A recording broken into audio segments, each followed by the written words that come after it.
नमस्कार, between the lines with Niranjan में आपका स्वागत है। आज हम बात करेंगे केरल में और केरल में कैसे सीपीएम कम्युनिस्ट पार्टी जो है वो अब हिंदुत्व की पॉलिटिक्स करने लगी है।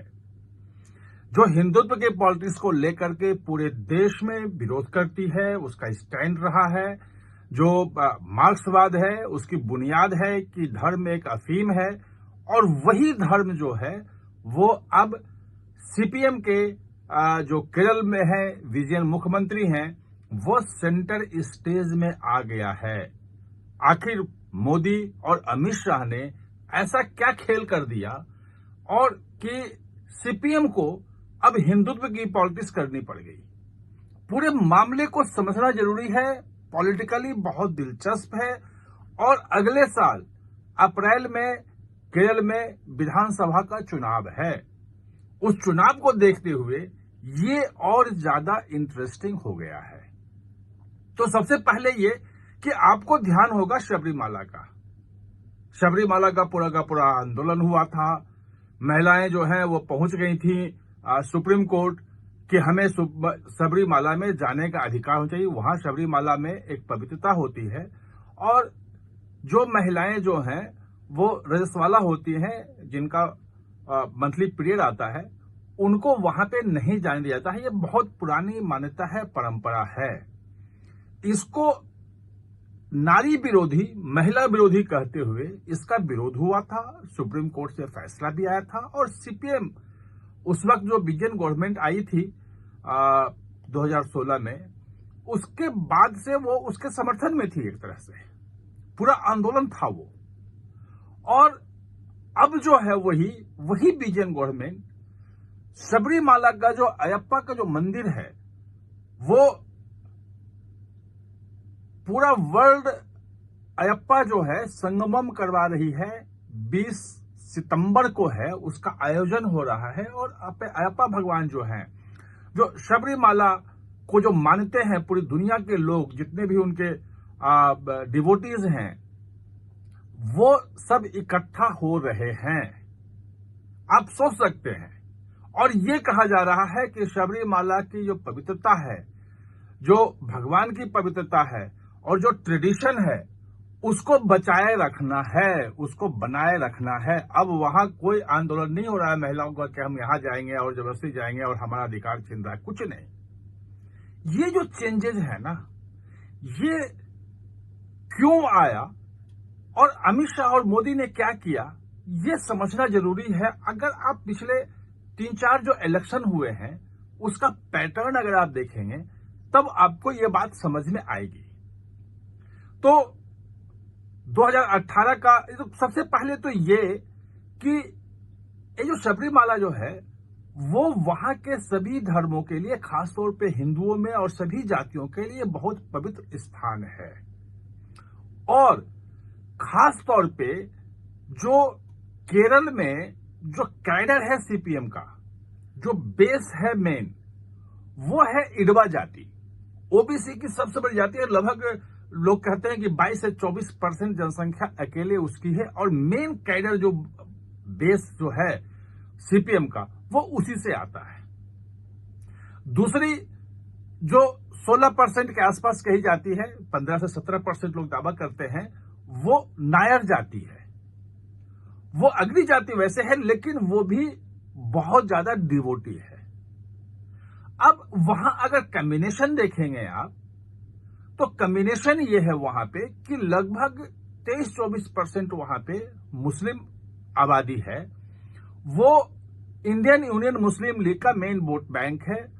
और जो नायर और क्रिश्चियन जो हैं, वो मेनली जो है वो कांग्रेस का वोट बैंक है। इडवा जो है वो सीपीएम का तरफ है, मोटा मोटी है ये।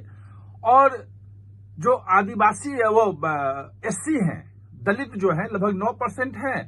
वो जो दलित हैं वो मेनली सीपीएम की तरफ जो है, या उनका जो वो एलडीएफ है, लेफ्ट डेमोक्रेटिक अलायंस फ्रंट है, उसकी तरफ, एलडीएफ की तरफ है।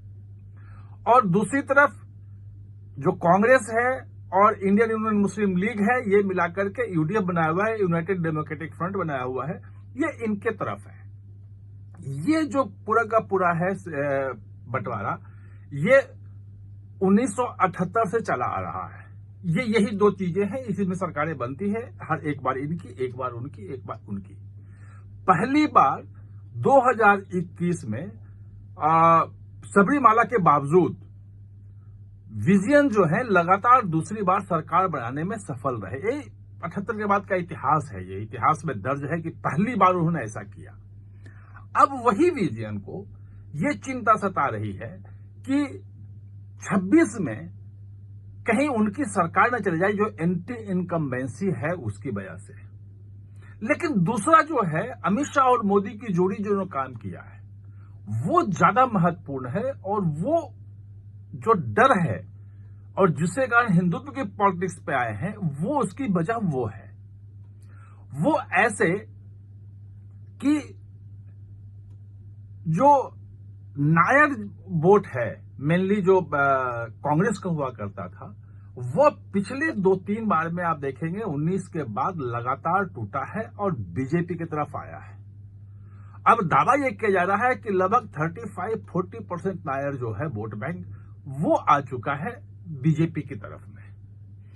और जो इडवा जो है, जो मेन वोट बैंक जो था इनका सीपीएम का, उसमें भी 15-20% वोट जो है वो सेंध लगाने में बीजेपी सफल रही है।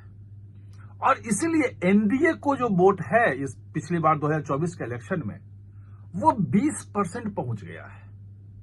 बीजेपी का 13-14% है, वो कम है। इस बार जो टारगेट दिया है अमित शाह ने, नवंबर में वहां पंचायत के इलेक्शन होने हैं, और उसमें जो टारगेट रखा है कि 25% वोट हमें पहुंचाना है वहां पे। उस 25% वोट में ये जो इडवा है, जो नायर है, ये इसके साथ साथ जो क्रिश्चियन वोट जो है, ईसाई वोट जो है, जो महत्वपूर्ण रहा है कांग्रेस के लिए, उस पे भी बीजेपी की नजर है। और वक्फ बोर्ड का जो बिल आया, वक्फ वाला जो बिल आया और सुप्रीम कोर्ट का फैसला आया, और वहां एक ईसाई गांव को पूरा का पूरा वक्फ की संपत्ति घोषित कर दी गई थी, उसको लेकर के ईसाई समुदाय काफी नाराज था। उसने अपील भी की, उसके तमाम संगठनों ने अपील की थी कि इस बिल के समर्थन में वोट करें केरल के सांसद। वो हुआ नहीं, वो नाराजगी है, और उस वक्त 50 ईसाई परिवारों ने बीजेपी ज्वाइन किया था। बीजेपी की अब धीरे धीरे वहां पे बन रही है। 2024 में मणिपुर हिंसा जो है उसको ईसाई वर्सेस हिंदू का रंग दिया गया था, वो तमाम चीजें हो रही थी जिसके कारण से वो नहीं टूट पाया था, लेकिन इस बार उसकी संभावना भी है। तो डर ये है कि जिस ढंग से बीजेपी इडवा जो ओबीसी का है और जो नायर इसके बीच में घुस रही है, अगर ये कुछ और वोट बैंक वहां से टूटा तो बीजेपी वहां बड़ी ताकत बन जाएगी। फिर जो विजयन का सपना है कि तीसरी बार लगातार जीते, वो संभव नहीं होगा।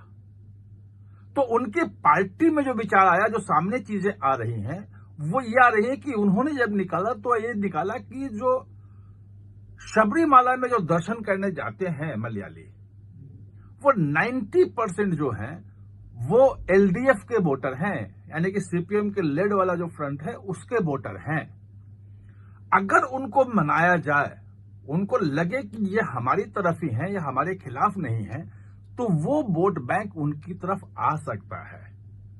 और जो 20% जो जा रहा है एनडीए की तरफ, बीजेपी लेड वाला, तो वो घट करके 12-13% आ सकता है। अगर ये हुआ तभी किसी भी स्थिति में सरकार बनाने के लायक होंगे। अब बात यह है कि अमित शाह अपनी चाल वहां चल रहे हैं, वहां जो हिंदुत्व की चीजें हैं वो हो रही हैं। पहली बार जो एमपी जो है गोपी, वो सांसद जीत के आए हैं, पहला सांसद वहां से केरल से है। और जो अगर लोकसभा का देखें तो 9 सीटों पर, विधानसभा की सीटों पर, लोकसभा में जो वोट है उसको देखेंगे तो 9 जो विधानसभा सीटें हैं उसमें नंबर 1 पोजीशन पे बीजेपी थी। जो 11 विधानसभाएं ऐसी थी जिसमें नंबर 2 पोजीशन पे थी लोकसभा चुनाव में जो मत पड़े हैं उसके हिसाब से। और 10-11 ऐसी विधानसभाएं हैं जिसमें नंबर 3 पे तो थी, लेकिन अंतर जो था वो केवल 5,000 से कम का अंतर था। यानी कि जो हिंदुत्व की पॉलिटिक्स करने वाली बीजेपी है, वहां लगातार एक बड़ी ताकत बनती जा रही है। और पूरे देश में सीपीएम के लिए अगर कोई जगह बची है तो केवल और केवल केरल है। पश्चिम बंगाल में लौटने की नहीं सोच सकती है। त्रिपुरा में जो लंबे समय तक मानिक सरकार की वहां पे सरकार रही सीपीएम की, वो अब वहां बिल्कुल गायब है। 2 बार लगातार जो है वो भाजपा जीत रही है, वहां पे उसकी सरकार बन रही है। तो अंतिम जो किला है वो बचाना है। अगर वो नहीं बचा और वहां पे भाजपा आ गई तो फिर पूरे कम्युनिस्टों के लिए, सीपीएम के लिए पूरे देश में कहीं कोई जगह नहीं बचेगी जहां वो कह सके कि यहां से हम पॉलिटिक्स करेंगे और हम सत्ता में आ सकते हैं। तो सीपीएम के लिए अस्तित्व बचाने का संकट है, और वो जो अस्तित्व बचाने का संकट है वो उसको हिंदुत्व की पॉलिटिक्स के लिए मजबूर कर रहा है। ये है पूरा मामला जिसको समझना जरूरी है। आप हमारे साथ चर्चा में जुड़े, इसके लिए बहुत बहुत धन्यवाद। और हां, चैनल को सब्सक्राइब करना ना भूलें, इसका बेल आइकन दबाएं ताकि नया वीडियो कोई भी आए तो उसका नोटिफिकेशन समय पे आपको मिल जाए। और हां, चैनल को सब्सक्राइब करना ना भूलें, इसका बेल